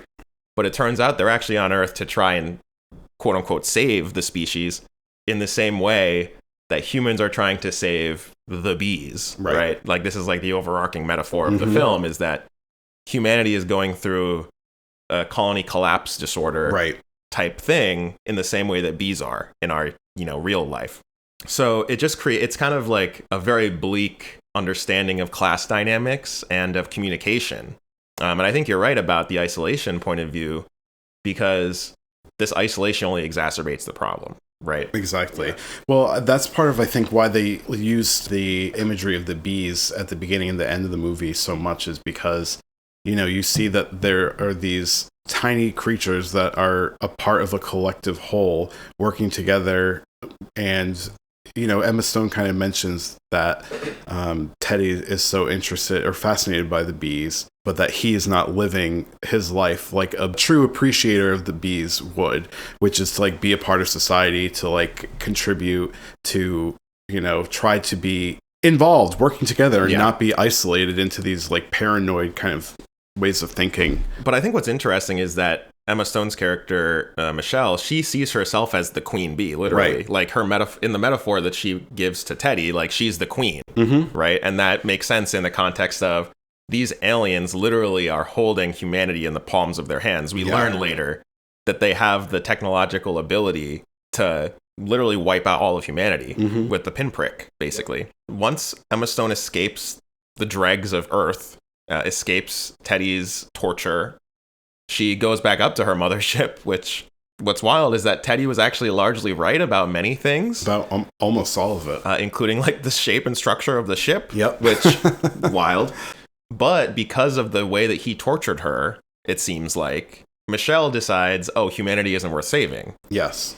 And she wipes out not just Teddy, importantly, but she wipes out all of humanity. And the last, maybe 3 or 4 minutes of the film is a montage of just, all of humanity who died instantly in different places, many of them in Georgia, in Atlanta, which was a really striking choice. And you and I were talking about this after we watched the movie together in the car. I have a scientific background, so I struggle with these films about conspiratorial thinking that in some ways humanize and justify the conspiratorial thinking, right? Like I just described, it's not necessarily Teddy's fault that he falls into this hole, right? Like he has a series of traumas, whether it be like the apparently sexual abuse that he had from his babysitter when he was young, the illness that his mother went through, and those very striking black and white flashback sequences that are clearly still traumatizing him to the present. And then the way that Michelle and people like her communicate with him in a very condescending and manipulative way. And then he falls into these patterns. He is trying to find the truth despite all of the conspiratorial influences that are trying to manipulate him. And I guess as somebody who does believe in the value of trying to find objective truth, I guess I just struggle with films like this that are finding the objective truth doesn't really matter because Teddy ends up dying and actually is responsible for the death of all of humanity anyways because of his search for the truth. And B, it kind of just sidesteps any other kind of person who maybe is a scientifically curious person like Teddy, but also isn't an idiot. Because Teddy is also so easily manipulated by Michelle into killing his own mother, for example. Yes. But I think that the film is not really interested in those kind of people that fall into the middle, who might actually be scientists or might actually, not care either. Right. But I think that the film is interested in exploring the dynamics between the haves and the have-nots, and Teddy is certainly in the have-nots category. And their experience and the misery that they have in the world is so absolutely crushing that they turn to desperation to figure out causes of what this is, because they're like, people can't be this bad to each other. There has to be something bigger going on here. Right. And so I think that's what it's more interested in. I mean, even if you think about like the way that the film is like shot and the scenery that's used, when Teddy is like riding his bike from like the outskirts to like the kind of like post-industrial kind of strip mall mined town that he lives in, it like looks so bleak. It looks tragic, but it also looks like a lot of parts of our country. I mean, it looks a lot like parts of the region that we're in right now. You know exactly. what I mean? Yeah. So I think that it's just kind of reinforcing that his existence, and the existence, I guess you could say, of all people in his situation who are working kind of like dead end jobs, I guess you could say, is so bleak that they're willing to think outside the box and get into these conspiratorial wormholes. I think in a way it's like a reflection, but this is also certainly a cautionary tale of what this kind of isolation and this kind of intense repression in every sense of existence can do to the human psyche. Yeah, and the reason I brought up this kind of like internal conversation that I was having with myself about the movie at this point is because that final montage of, you know, humanity being killed all in an instant, it is important to the interpretation of the movie, right? Mm-hmm. Because until then, we really hadn't seen that many people. We had basically seen Teddy and his cousin and then Michelle, and the only time that we see like humanity on like a hive level, to go back to the bee metaphor, is when they're all dead. Mm-hmm. And it seems to be making the point that like this very specific conflict between two people led to the death of our entire species. 100%. And those are the normies, right? Those are the people who are participating in society, that have community. Yep. And it's very scathing in its criticism of both the Teddys and the Michelles of the world, I think. The real victims are people like Don, who I think is also in a way representative of the rest of humanity, mm-hmm. and the people who end up dead in the final montage of the film, right? Yeah. So I guess to me, that kind of squared the circle a little bit, where I was like, okay, I see now what the intention was here, in a way that I didn't with a film like Eddington, which I think had a much more bleak outlook, and again was mapped directly onto like political parties. Yeah, it's well, let's not get into that, actually. Don't want to freak myself out.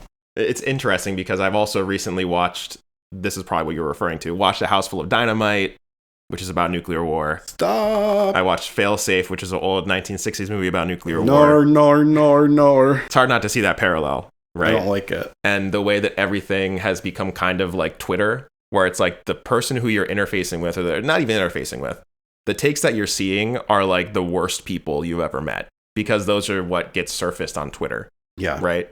That's embodied in this movie by seeing these two people fighting, and they're both the worst person you've ever met. Yeah, 100%. You know, like both of them being manipulative in different ways, both of them deeply misguided and misunderstanding of humanity in different ways. Overall, I thought it was like honestly a great film. To echo a couple of points you made, some of the best acting performances I've seen this year. I think mm-hmm. Jesse Plemons and Emma Stone were both like insanely good. Yeah. Especially Jesse Plemons, I think. Yeah. Who, again, I've talked about how he's kind of like a bad person, but he was deeply sympathetic at other times too. And you could see him trying to wrestle with the different conflicting emotions he was feeling. He like goes between being super confident and being in a position of power to being like totally powerless and desperate, like in a moment, right? Yeah. And while I think Emma Stone's character was a little bit more, like she was kind of in the same mode the whole time. It's rare that you saw her lose her composure. Mm-hmm. But she still has such an authoritative delivery in most of what she does. And it's crazy to compare that to something like Poor Things, where she was the opposite. She's like a child, you know? She is just so good. Yeah, her range is incredible and seemingly infinite. Yeah, there's nothing she can't do. Also, really beautiful movie. It was filmed in VistaVision, which... What does that mean? So it's a film format that was originally developed in the 60s. And it was only recently revived, and now it seems like it's kind of a trend for major directors to use it. It was revived in The Brutalist, which was, you know, set partially in that period. And I think it was intentionally like a throwback, but since then it's been used in One Battle After Another, been used in this film. It's going to be used in a bunch of other films. I think the new Wuthering Heights adaptation from Emerald Fennell is going to be filmed on VistaVision. Mm-hmm. I just found a widescreen and large format projection comparison showing like the aspect ratios of each. Yeah. This is very interesting. We should put a link to this in the pod. So before we close, yes, any thoughts about awards for this film? Do you think this is a contender? 100%. I think it's a contender for best original screenplay. Mm-hmm. Or would it be adapted It would since be it's adapted. like based on this movie from South Korea? Yeah, it would definitely be adapted. So best adaptive screenplay, definitely best actor, definitely best actress. I could maybe see best supporting actor for the actor who played Don. Yeah, which is, I mean, we haven't mentioned him yet. He is a true newcomer. I was just listening to a podcast on my way over here about the film. He was a street casting. So really? They really wanted to cast a neurodivergent person in the role.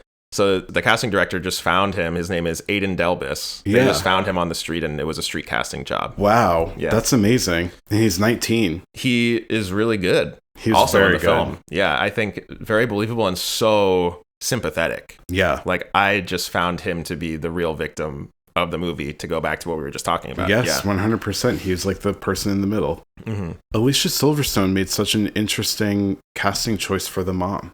It is wild. Jesse Plemons' She's mom. Such a recognizable star. Yeah, but had like I think maybe 2 lines of dialogue. Very maybe little 3. to do. Yeah.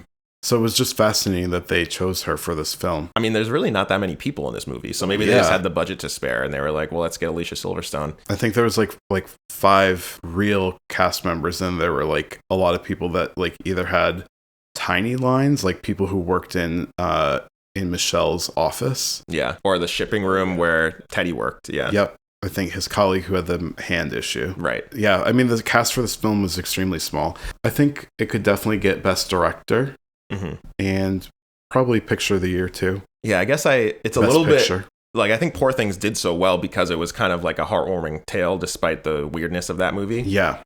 This one, again, is way more bleak. It is. I'm curious to see. I don't think it will be. Sorry, when I say it could get, I mean like it'll be Nomination. nominated, not that it will win. I don't think this will win Best Picture. Emma Stone's a favorite of the Academy. She'll be nominated, I think.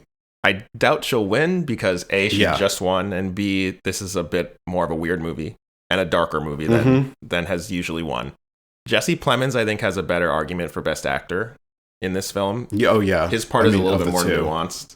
I think score is interesting. I don't know. We haven't talked about the music. Do you know, I don't remember much of the music except for, you know what I remember? Like a lot of the scene, like cutaways, there were like when she fell, when they were initially kidnapping her, and she finally the sedative kicked in and she fell, and there was like that huge orchestral, like like super intense orchestral stuff. Yes, I found that it pretty was cool. compelling. The music really got me when he was riding his bike back to his house after unintentionally killing his mother. Yeah, and the last 20 minutes of that film, the music was just like so frenetic and like driving the plot forward. Yeah. It was terrifying. I think it's got a shot. Yeah. The needle drop of that song, What Happened to All the Flowers at the end? During the montage. Yeah.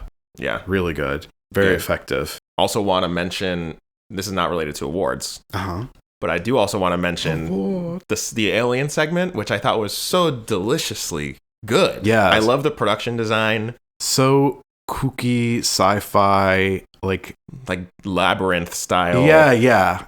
Labyrinth style. That's a great way to describe it. Like 80s era. Almost production campy. design. Yeah. Almost a campy depiction of like an alien society. And we were talking about this right after we got out of the movie, and I put it in my Letterboxd review, but like absolutely criminal that this movie came out on Halloween weekend with these like giant knit sweaters and knit cap fits that the aliens were wearing. I was like, this is an absolutely tremendous Halloween costume. Yeah, idea. that would have been such a huge hit. It reminds me a little bit of the Pharrell hat. Remember that era?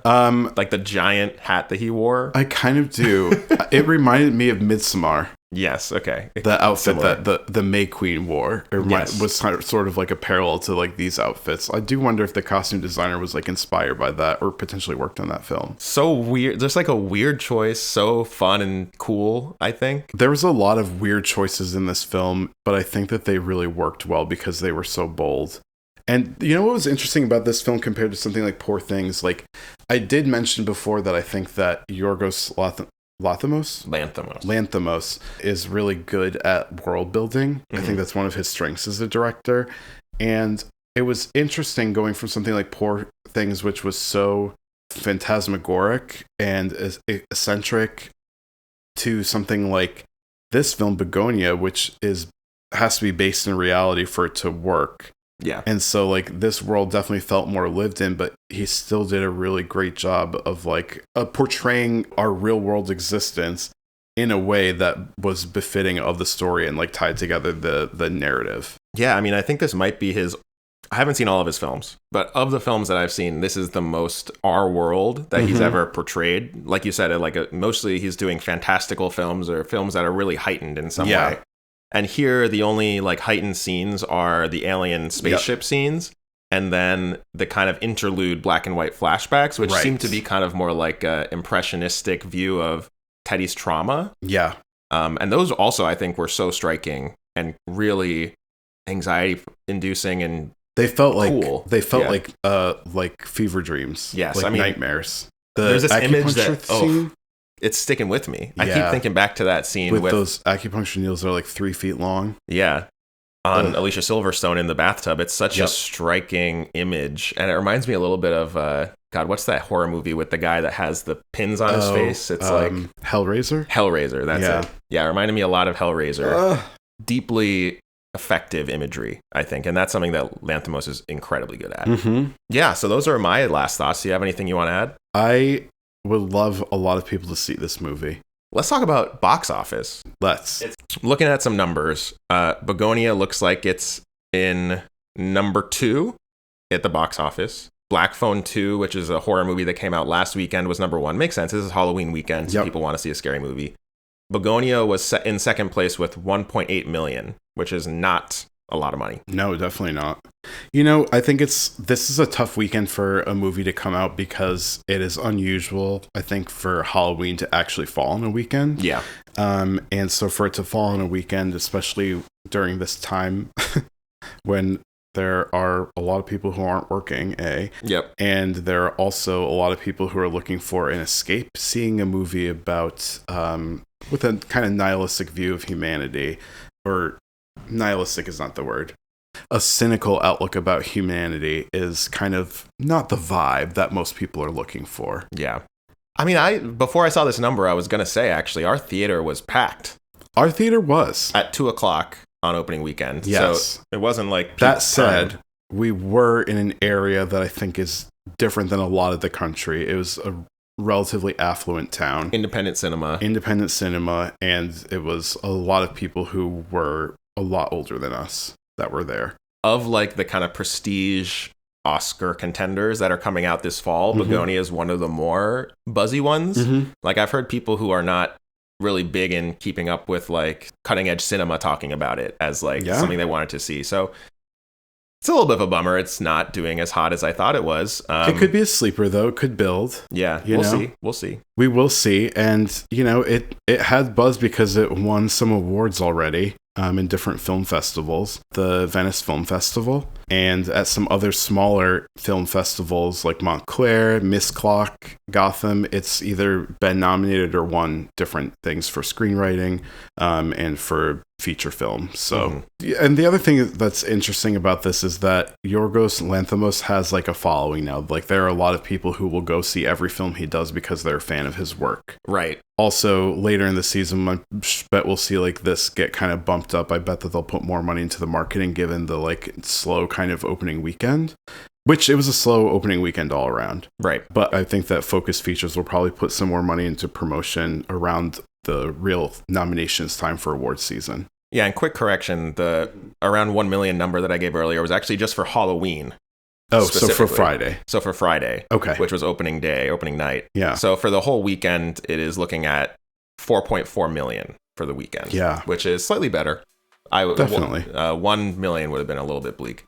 This one, you know, puts it in line with his previous films, The Favorite and Poor Things. So, okay. Yeah. And they did great. That was Bugonia. That's Bugonia. Let's take a quick break and we'll come back with some more recommendations. Okie doke.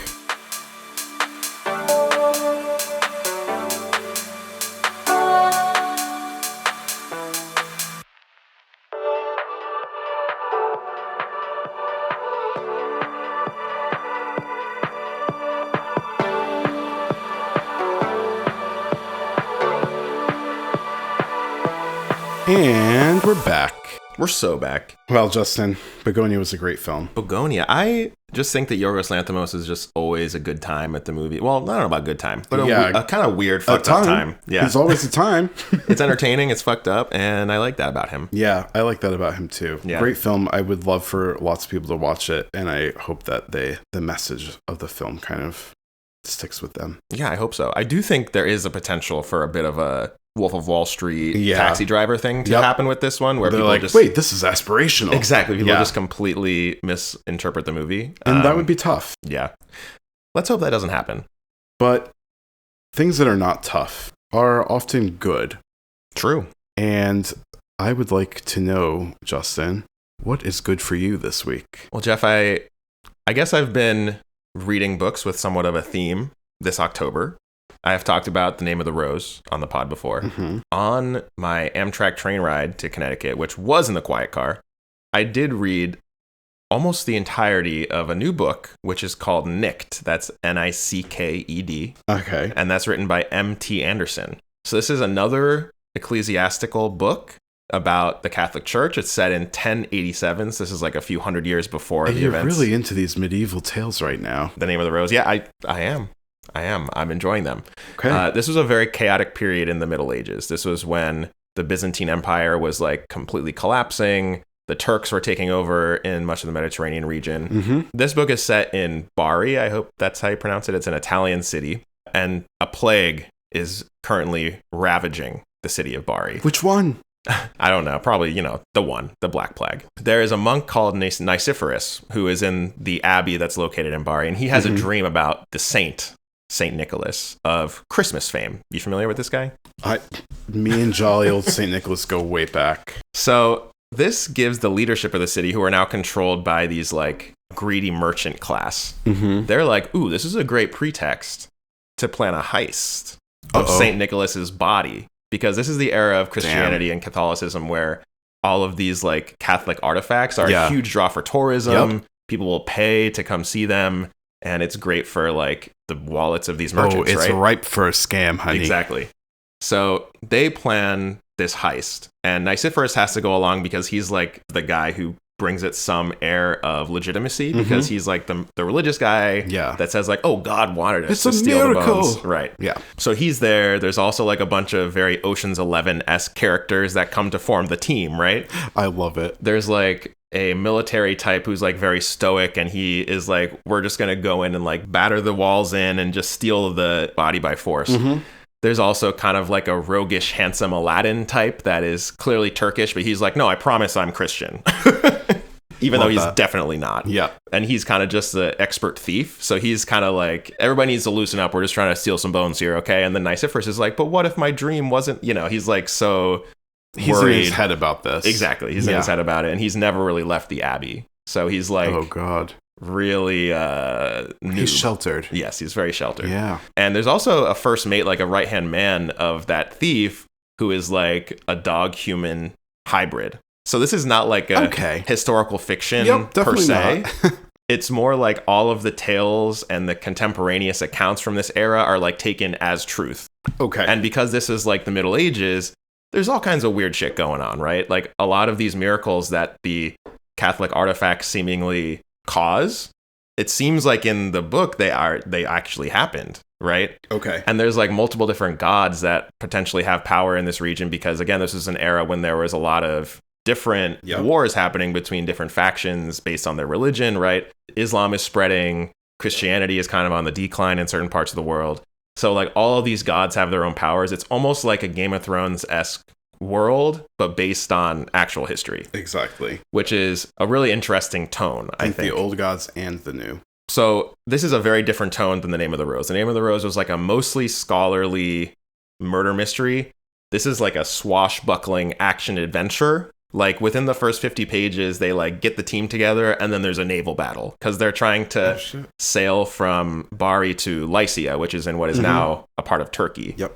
Or Turkey. Yeah, so it's like very swashbuckly. At times it is like a little bit dissonant because it's supposed to be taking place during this like pretty dark and serious time, and there's like some kind of like humor that's thrown in. There's a character who's gotta have the levity. Kind of like an asshole prince type who's like, they always mention how nice his hair looks, and he's like really just a jerk. And he almost comes off as like Disney villain at certain points, which I'm just like, does he have a haughty laugh? Exactly. And he's always like, you know, what's the word? Brandishing his sword around like stupidly. I love that. A showboat. Yeah. So there is like a little bit of cognitive dissonance there. There is like a undercurrent of a queer romance that happens during this this heist. I will say that M.T. Anderson, this is his first ever adult novel. His history is actually in children's novels, where he writes a series of adventure novels and young adult novels. His biggest book is Feed, which was like a sci-fi novel that is kind of like a satire about social media. I've heard of this. Yeah, it's like a pretty well-known YA book. Yep. This is his first adult novel, and I will say that the subject matter is very adult, but the pacing is like a young adult book. So it's only about 200 pages long. I could read it. It's super easy to read, in my opinion. Like, it goes so fast, and it's meant for me. It's kind of like set piece to set piece to set piece, where there's a lot of action happening. Of course. And for that reason, I think this could be a really interesting adaptation. I was just going to ask you that. I think Rian Johnson would be a great match for this, because he's somebody who knows how to kind of find the comedy in like an absurd or dark setting. Yeah. And also lend it some pathos, because there is an underlying message here. It's not like the deepest thing ever, but I think it's supposed to be kind of like a heartwarming ode to like adventure and not being so serious about things, and how sometimes the stories that we tell, we don't need to like investigate whether they are like absolutely true or absolutely like, false. Take it at face value. But the stories are fun, you know, and that is like an important part of life, and that's what I think Nicephorus learns. Maybe the adventures and the friends that we made along the way are the stories that matter. The real bones of St. Nicholas are the friends we made along the way. And that is Nicked by M.T. Anderson. I would recommend it if that sounds interesting to you. It was like surprisingly a very light and fun read. Well, I love a light and fun read. I love that it's less than 200 pages or 250. It's like 202 pages or something like that. Oh my God. Easy money, baby. Maybe I'll listen to that on audio. Okay, listen, this is not my what's good, but I have just gotten back into audiobooks. Yeah. I'm really enjoying it. I mean, that's reading, you know? It certainly is. Absolutely It counts. It counts. Well. So, Geoff. Yes. That was what was good with me this week. We know that Bugonia was good with both of us this week. It sure was. I would love to know if you have another recommendation for us this week. What's Justin, good? I do. And I didn't have one at the start of this recording, but I was thinking about this because you mentioned Scott Pilgrim versus the World. And I was like, that was a little hot topic-y for me then. And you mentioned Brie Larson. And I was thinking about Brie Larson and my introduction to her, which was from a wonderful show that I think is very underappreciated and is certainly slept upon. And that show is called United States of Tara. Now, this is my first introduction to several incredible actors. Toni Collette, who plays Tara. This is the first time I saw anything with her in it that I can remember. Of Hereditary fame. That's, of Hereditary fame. Maybe of my favorite Muriel's Wedding fame. Yeah. So many great films. She's also in the show right now I think it's on Netflix or maybe Amazon. It's on Netflix. Yeah, I'm curious about that show. I was just talking to my friend Zach, who was in town last week, and you know Zach, and he was telling me he had just watched a bunch of episodes of it on his flight here from California, and he was like, it was actually really good. I think it's called Wayward. Yes, is that right? That's it. Okay. That's exactly it. So I'm going to check that out. But anyway, United States of Tara. So this was a show that I watched of that same era of Scott Pilgrim versus the World. It was like 2009 to 11, and it ran on Showtime. So you did have to be rich to have it. But the premise of the film, or the premise of the show, and there's 3 seasons, is that Toni Collette plays a suburban mother who is struggling with dissociative identity disorder. Then it was called or known as multiple personality disorder. This show was created and written by Diablo Cody, who we know from so many great films of that same era, like Scott Pilgrim versus the World, like Juno. The rest. There have been a lot of Diablo Cody works. This show is it's really good. It has a great cast, who a lot of whom this was kind of like one of their first breakouts, or this was like their kind of relaunch into the zeitgeist. So co-stars include Brie Larson, as I mentioned. This was, I think, like her first major role that she had that really got her like name out there. She played Tara's daughter, who is a bit rebellious. Then there was Rosemary DeWitt, who played Tara's sister. Tara's husband was played by John Corbett, who we all, of course, know from My Big Fat Greek Wedding and as Aiden from Sex and the City. And then a comedian who I really like, and this was the first time I saw him, is Patton Oswalt. Who has guest starred in so many great shows that you and I both love. Patton Oswalt, I feel like he's really risen in profile since this show. Definitely. Yeah, because he also, I mean, his wife sadly and famously passed away. Michelle McNamara? That's her right. name? That was her name. And she famously unmasked the fucking Golden State Killer. Yep. Which is wild. Yeah. Yeah, and she inspired a ton of, like, now very like prolific podcasting studios because she kind of encouraged the citizen sleuth movement. Definitely like one of the pioneers of the new wave of true crime, for sure. 100%. Yeah, it's a great show. It's a half-hour comedy. I would say it's a black comedy, not in color of skin of people who are in comedy, but in tone, because it is dealing with some pretty dark subject matter, but it's done with levity and I think with a lot of respect, especially considering the time. I think that a lot of people didn't really know what dissociative identity disorder was. And I think that a lot of people were like, oh, this is actually really great. It may not be a perfect depiction of what this is like, but it is bringing this crisis of mental health to the conversation, to the forefront. And it has largely great reviews. It was critically acclaimed. It was nominated for a lot of different awards, Golden Globes, Emmys. I'm not remembering if it's won any of them, but I know it was nominated quite a bit. And it does have an 85% rating on the tomato meter, so it is certified fresh. Looking now, it looks like Toni Collette did win Outstanding Lead Actress in a Comedy at the 2009 Emmys. So that makes sense. And I think that this is probably what I know this show best for is Toni Collette's starring role. Yeah, I think I remember hearing some buzz even at the time about this show for that reason. If I remember correctly, there was like 5 distinct personas that she had in this show, or I think there was actually 5 now that I'm thinking about it, 5 additional personas that she embodied from time to time. And like the way that it was characterized or depicted in the show was that she would like fully change her hairstyle and the way that she dressed and her vocal affect, and it was really a star-making role for Toni Collette because it was able to show the range of her acting, which we all know is fantastic. Yeah, she's gone through Hereditary alone. She's gone through so many career stages, I feel like. Yeah. Wild. Absolutely. And this was kind of like her, not her breakout, but this was like her kind of relaunch into the zeitgeist. She hadn't worked for quite a few years before this show, and it really put her back in the conversation. Yeah. And we love that.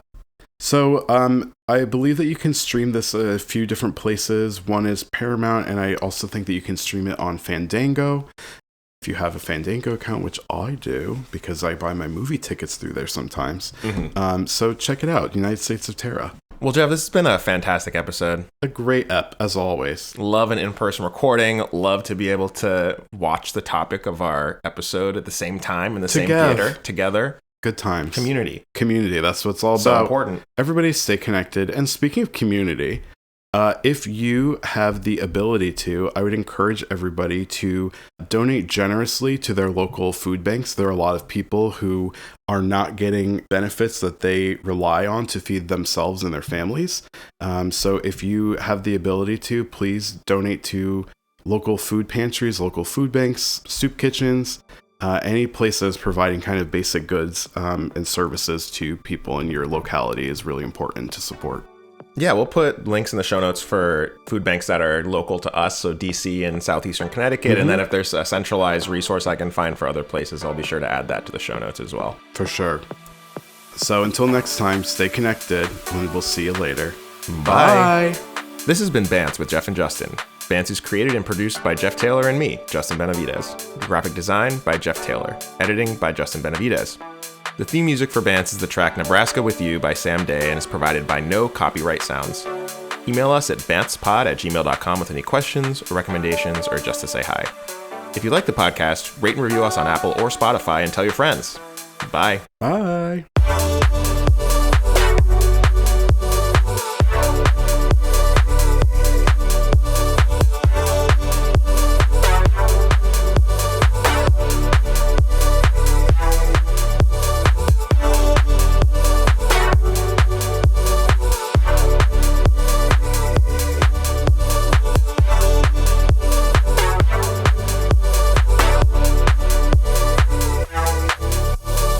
this is 67 or 69.